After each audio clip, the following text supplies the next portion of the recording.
Olá, eu sou Clarice Barbosa, psicóloga, psicoterapeuta, professora de Hatha Yoga e eu também estou aqui na TV Relacionamento.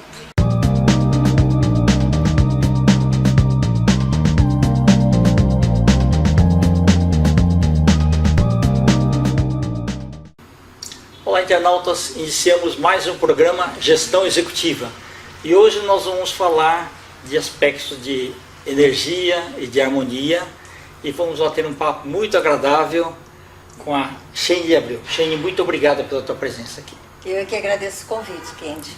É sempre bom. Shane, fala pra gente aí o que você vai falar para nos brindar aí de conhecimentos aí de cultura chinesa. Eu gostaria de falar a importância do equilíbrio de harmonia nos lares, nos trabalhos das pessoas, principalmente nesse momento de transformação que nós estamos vivenciando. Porque a pandemia nos trouxe uma exigência de transformação, em muitos sentidos e em muitos aspectos da vida.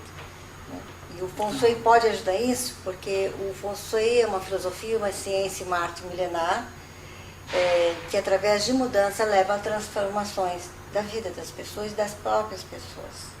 Perfeito. E você falou que a tradução seria vento e água. Isso. Em chinês, Feng Shui quer dizer vento e água. Duas forças fundamentais que o ser vivo não consegue sobreviver sem elas. Né? Sem ar, muito pouco tempo, e sem água também o ser humano, os animais e as plantas perecem. Perfeito. Poxa, e quando você começou a estudar, o que trouxe de curiosidade para você estudar esse assunto? Eu estudava arquitetura e eu colecionava revistas nacionais e internacionais de design interiores e arquitetura. E li uma matéria que era sobre uma chinesa que havia chegado nos Estados Unidos com entre 8 e 10 anos, e que os avós, os pais, ensinavam desde pequena a filosofia e a arte milenar em casa. E ela resolveu estudar arquitetura e aplicar isso. E ela explicava, mas perguntaram para ela, por que você aplica Feng Shui na arquitetura? Ela falou, porque eu quero que os meus clientes sejam saudáveis, harmoniosos e felizes. Eu quero que tenham maior parte da vida deles bem equilibrada. Então eu procuro projetar de uma forma que propicie melhor a qualidade de vida para eles. Além das técnicas que nós estudamos na arquitetura, ela agregava o Feng Shui e eu fiquei fascinada por aquilo e eu queria muito estudar. E não tinha nada aqui no Brasil na época sobre isso, porque aqui no Brasil é muito recente, tem menos de 25 anos aqui no Brasil. Ok. Então, na verdade, essa profissional que você cita, ela foi uma das precursoras também nos Estados Unidos, né? Eu não sei exatamente se ela foi precursora, mas ela foi precursora na aplicação, mas ela não difundia, né? Isso, porque ela usava, porque existem várias escolas de Feng Shui, as tradicionais de 3.000 e 4.000 anos, e depois, há cerca de 40 e poucos anos, um chinês chamado Lin Yun, mestre Lin Yun, foi para os Estados Unidos e abriu o segredo do Oriente para o Ocidente, formando uma escola lá na Califórnia. Tá, e aí ele começou a criar multiplicadores aí. Exatamente, e assim, ele adaptou uma linguagem oriental, que é muito diferente, os conceitos, as colocações, numa linguagem mais assim, ocidentalizada, para que nós pudéssemos entender e aplicar no nosso dia a dia. Foi esse que ele fez, né? Um trabalho muito bonito. Bacana. E os primeiros trabalhos que você começou a estudar isso daí, você começou a praticar na sua casa mesmo? Isso, comecei a fazer experiências, observar os resultados, porque tem que se observar os resultados para você poder transmitir com segurança aquilo que você vai falar. Além de conhecer, você tem que ter a parte prática. Tanto é que eu sempre digo, tem que ter a parte teórica, teórico-prática, e a parte prática, e a observação. Porque não existe um único mestre de Feng Shui. Existiram muitos mestres de Feng Shui, muitas linhas, né? Tem como uma das bases do Feng Shui o taoísmo ou o budismo, como um conceito filosófico e não religioso. Né? Então ele foi sendo fundamentado, experimentado. Então não é uma coisa nova, né? É algo que vem sendo transmitido 3, 4 mil anos. Então eu estudo, por exemplo, de Feng Shui, eu estudo 4 escolas. Então, falando em português, tem a Basai, a Konkinjin, que é a Estrelas Voadoras, e estudo também, e aqui eu, por exemplo, falo na rádio, para jornais, revistas e tal, é a Black Headset, que é o chapéu negro, que é a escola que o mestre Lin Yun desenvolveu para o Ocidente. Mas as bases são sempre as mesmas. São sempre as mesmas bases, né? São as bases da medicina chinesa. Então, quando você aplica o Feng Shui, é como se você estivesse fazendo a acupuntura. Que o Feng Shui é considerado um dos pilares, tanto da medicina chinesa, quanto da acupuntura e do Tai Chi. Então, quando você faz o Feng Shui na sua casa, na sua empresa ou no seu comércio, é como se você estivesse fazendo acupuntura. Então, você vê onde o fluxo de energia, porque o que é a doença? É quando a energia não está fluindo bem ali, e aquele local ou aquele órgão adoece. Então, o Feng Shui é a mesma coisa. Então, nós fazemos o Feng Shui, porque você tem o Qi ambiental, que é a energia dos ambientes, e tem o Qi pessoal, porque é o nosso Qi pessoal que tem o poder de atrair oportunidades, a trazer a energia suficiente para que você consiga concretizar aquele objetivo, consiga levar aquele sonho, trazer aquele sonho para uma realidade. E a realidade do sonho é a concretização dele, né? Que é fantástico, porque tudo que nós existimos, tudo que está ao nosso redor hoje, foi o sonho de alguém que acreditou no sonho, lutou e foi atrás. O Feng Shui, ele é um agente facilitador. Muito bacana. A primeira experiência da sua casa, o que você procurou? Você começou a procurar olhar a janela, onde entra os ventos, alguma coisa da porta. Como é que você harmonizou o vento, a água, e aí queria saber sobre as plantas também? Por exemplo, no Feng Shui eles fazem uma analogia com o corpo humano. Então, para nós, a porta principal da casa, eles chamam boca de Qi. E as janelas da casa são os olhos. Então, por isso que a gente fala sempre, tem que limpar, os vidros têm que estar sempre limpos, tem todo um exercício que se faz, uma simples limpeza de vidros. E aí a minha porta, sabe quando a porta está emperrando? A minha porta principal, a minha boca do Qi, estava assim. Então, sabe quando você quer fazer, vai fazer uma coisa e não vai? Eu falei, gente, eu preciso consultar isso, e você vai deixando. Aí eu lembrei da analogia. E eu estava com um projeto que estava assim para começar e não começava. Coincidência, eu falei, não, vamos fazer essa experiência.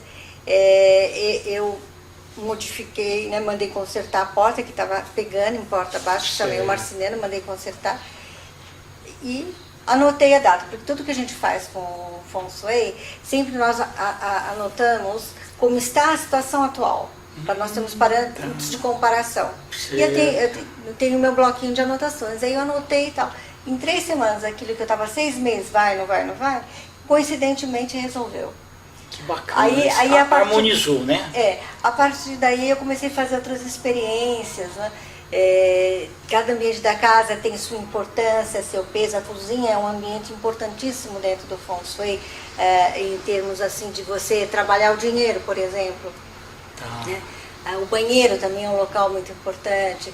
Então, assim, a casa como todo. E um dos principais locais é o quê? O quarto de dormir. Por que o quarto de dormir? Porque no quarto de dormir é onde você repõe a energia que você desgastou ao longo do dia. Então, a posição da sua cama é muito importante. Eu tenho, assim, experiências, numa próxima oportunidade nós podemos conversar, mas eu posso dar inúmeros exemplos que eu tenho de posicionamento de cama. A diferença é que a pessoa estava ficando doente, etc. e tal, e a questão de a mudança da cama de lugar pode evitar sobressaltos, pesadelos, ansiedades, dores de cabeça e muitas outras coisas. Uma simples mudança, né? E eu tenho, assim, experiências muito interessantes sobre isso. Eu gostei dessa parte da cozinha do dinheiro. Eu queria que você comentasse um pouquinho mais. Por exemplo, principalmente no design moderno, principalmente de apartamentos, né? A posição da pia, do fogão e da geladeira já ficam pré-definidos. E às vezes não dá muito para modificar. Mas é sempre dentro da base da teoria, né? Dos 5 elementos. Na cozinha nós temos água e fogo. Agora, o que apaga o fogo? É a água e o vento. A água apaga o fogo, certo? Agora, por exemplo, o fogão é um grande símbolo dentro da cozinha, né? Tem uma questão de energia, então deve-se evitar colocar, por exemplo, o fogão do lado da pia, ou em frente à pia, por exemplo. De frente também não. Também não, né? E tem algumas coisas assim muito interessantes que é interessante anotar. Quando você fizer alguma modificação, mudar de lugar, anotar, observar que você vai ter surpresas. Surpresas boas. Sempre o objetivo é trazer surpresas boas para as pessoas, né? Ok. Então, Mas aí, o fato de, por exemplo, mudar a posição do fogão, essas coisas, ele pode trazer mais dinheiro?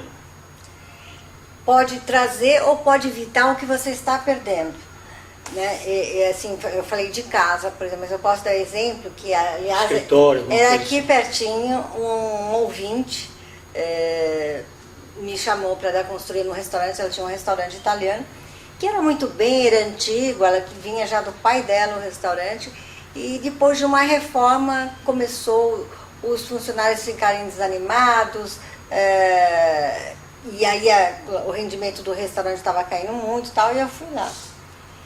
Quando eu cheguei lá, ele estava tudo novinho, bonitinho, sabe? Ela é uma pessoa muito caprichosa e tal. Só que é o seguinte, eu logo bati os olhos e vi a caixa registradora do restaurante. Tá. E aí, quando atrás estava a cozinha, quando eu vi a geladeira, o frigorífico, né, o freezer que colocavam as carnes do restaurante, ficavam na parede, atrás da caixa registradora. E em cima da caixa registradora tinha um ar-condicionado. Então ali ela estava congelando o dinheiro, né? E fora isso, ela disse, olha, eu tinha funcionários antigos, eles trabalhavam tão animados, tão desanimados. O que aconteceu? Ela tinha aquela cor terracota com creme, que eu pedi para ver algumas fotos anteriores do restaurante. E a design de interiores que fez lá o restaurante havia pintado novo, tudo, né? Tá. Reformado. Reformado. Na reforma tinha pintado daquele gelo quase cinza. Então era tudo gelo e grafite. Para nós que somos de um país tropical, nós gostamos de cores e tudo. Então o que nos lembra o cinza? Um dia como hoje, por exemplo, assim, um dia nublado. Então isso, você ficando muitas horas, eles vão desanimando. Ou gelo mesmo, né? Região gelada. Vai gelando. E na frente também era os mesmos tons e tal. Aí eu sugeria que ela alterasse isso, né? E que nós mudássemos o caixa, da onde estava, para o guá da prosperidade. Porque nas principais ferramentas do Feng Shui é o baguá, e cada área do baguá representa uma área da vida, energeticamente. Então nós localizamos, por exemplo, na sala onde estamos, aquele canto de lá, por exemplo, é o guarda do relacionamento, amor, que trabalha o relacionamento, e também trabalha, por exemplo, uma sociedade que é um casamento. E esse canto de cá, ali, seria, por exemplo, da prosperidade, né? E cada área tem um trigrama, que é uma coisa assim que precisa falar com mais calma e tudo. Mas o que é gostoso de ver são os resultados. E tudo tem que ser bem preparado. Tem uma fórmula no Feng Shui que é simples, pequenininha, que é P mais O igual a S. Então, que preparo mais oportunidade igual a sucesso. Ok, tá. Né? Beleza. Então, se preparar. Então, o Feng Shui nos prepara. E ele nos prepara e atrai o que? A oportunidade. Ele nos leva ao sucesso dos nossos objetivos. Que é o que eu desejo para todos que estiverem ouvindo aqui o seu programa. Que sonhem, porque tudo que existe hoje foi o sonho de alguém. E se você sonha, você pode realizar esse sonho. Acredite nele e lute por ele. Não importa as circunstâncias que nos encontremos. Acredite. Perfeito. Ô, Xen, e aquário em casa? Aquário é muito bom. No Feng Shui nós usamos bastante aquário. Mas dentro também dos conceitos dos 5 elementos. E o aquário, ele é bom para colocar na fama e sucesso, no trabalho e carreira, nessa área que nós localizamos. E ele é interessante que ele esteja equilibrado com os 5 elementos, né? Água, metal, madeira, terra, fogo. Ok. Né? E número de peixinhos, se você vai pôr, por exemplo, no guarda da prosperidade, 9. Ok. Interessante. O tipo de planta influencia também? Não? Sim, por exemplo, não é interessante você colocar, por exemplo, plantas, se você mora em casa, plantas pontiagudas, aquelas plantas com aqueles espinhozinhos, né? Porque quando alguém chega na sua casa, deve se sentir bem recebida, como se fosse com um abraço, algo aconchegante, algo bonito, né? Nada agressivo. Né? Você faz outros tipos de proteções sem usar essas coisas. Então, então nem cacto. Cacto, mini cacto. Por exemplo, tem outros locais que a gente pode colocar o cacto, mas a gente sempre tem, a porta da casa deve ser bonita, bem iluminada, florida, se possível, mas nada que seja agressivo. Né? Se considera que o cacto é uma proteção ou algo assim, coloque de uma maneira mais discreta. Entendi. Muito bacana. Aquele negocinho do elefantinho lá, com a bundinha virada para os indianos usam muito, eles acreditam nessa proteção, né? Okay. E eles colocam de costa. De costa. Colocam o elefantino, né? De costa. Eu estudei um pouco do Vastuvaya, que o Vastuvaya é um tipo de feng shui indiano. Ele tem bases diferentes, tudo, mas também tem uma proposta similar ao do feng shui. De harmonização mesmo. De harmonização, equilíbrio, procurar entrar em casa sem o sapato, deixar tudo e aí que vem da rua. E deixa o chulé do lado de fora. É verdade, verdade. Interessante. Né? Temos que nos cuidar em vários aspectos. E prosseguir nos cuidados, uma importante ressalva que eu gostaria de fazer é que, graças a Deus, nós estamos evoluindo na diminuição de casos e mortes, mas é bom lembrar que a pandemia continua e os cuidados devem permanecer. E, com otimismo, acreditar que nós teremos a solução e o controle absoluto em breve. Tá bom. Sheine, nós estamos nos instantes finais. Eu quero que você volte outras vezes aí para explicar o conceito do Feng Shui, que é muito bacana. E queria que você deixasse uma mensagem aí para os nossos internautas aí que têm vontade de começar a conhecer um pouquinho mais sobre o conceito. Nós estamos na primavera, é um momento ideal, muito bom, para você planejar o que deseja realizar em 2021. Então planeje, sonhe bastante e aí que você vai ter os objetivos que você pretende realizar em 2021. Sonhe, acredita, porque você vai realizar. São os meus votos. Perfeito. Sheine, quer deixar os seus contatos da sua consultoria? Eu vou deixar o meu e-mail, porque minhas redes sociais estão em atualização. Então, Arquétipo Shane, meu nome é Fala Sheine, mas se escreve S-H-A-N-E, então Arquétipo Shane, @terra.com.br. E o telefone é 11, que é de São Paulo, 55230229. Há tempo para eu fazer um convite? Lógico, e eu queria que você definisse os arquétipos aí. A palavra arquétipo que você falou da arquitetura. Então, é o seguinte, eu gostaria de convidá-los para nos acompanhar no meu programa Arquétipo Ateliê de Arquitetura, na rádio Vibe Mundial 95.7 FM, às 19h30, aos sábados. Estou esperando vocês. E aí, em breve, você vai aparecer lá no programa para falar um pouquinho mais sobre a TV Relacionamento. Ok, com todo prazer.